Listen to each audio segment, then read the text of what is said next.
Pemanasan global bukan sahaja berlaku di peringkat global sahaja, malah kesannya turut dirasai di persekitaran universiti. Isu pemanasan global ini semakin mendapat perhatian dalam kalangan warga universiti. Dikatakan kerana perubahan iklim yang ekstrim daripada panas ke hujan yang semakin dirasai oleh penuntut mahasiswa dan mahasiswi di universiti. Di dalam episod hari ini, marilah kita bersama-sama mendalami dengan lebih dalam punca peningkatan pemanasan global di sekitar universiti.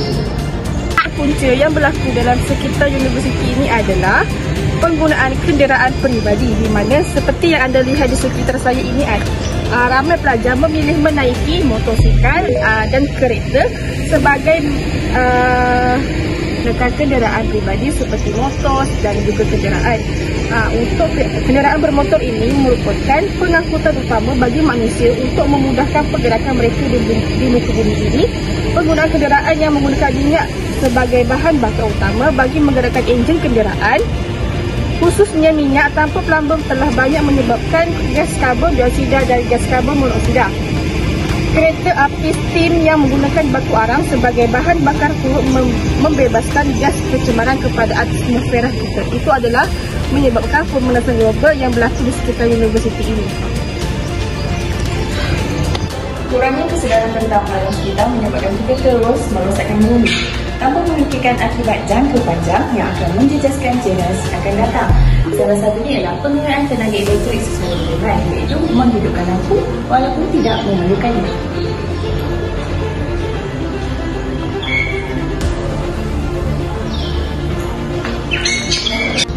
Selain itu, cara penyelesaian lain bagi penggunaan tenaga elektrik ialah kita sebagai pelajar juga perlulah menggunakan lampu LED dan barang peralatan elektrik.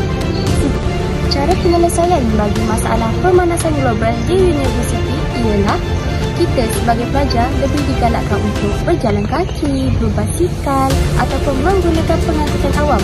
Seperti kita tahu, pihak universiti telah menyediakan bas untuk pelajar untuk pergi ke fakulti dan kampus masing-masing. Selain itu, kita juga boleh mewujudkan insentif untuk kapul seperti berkongsi kereta dengan rakan-rakan yang lain. Lampu LED hidup kerana tidak digunakan pada waktu siang dan hanya digunakan pada waktu malam. Selain itu, cara penyelesaian yang kedua ialah bagi masalah penggunaan tenaga elektrik yang berlebihan.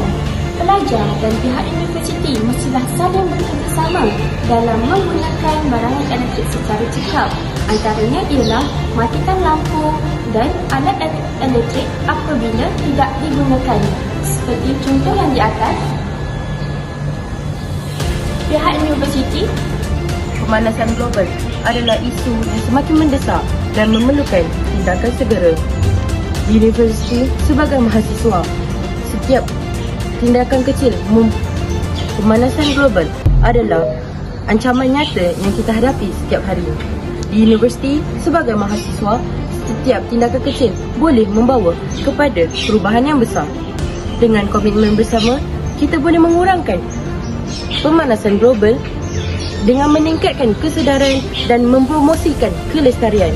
Masa depan yang lebih hijau dan lestari adalah tanggungjawab kita semua.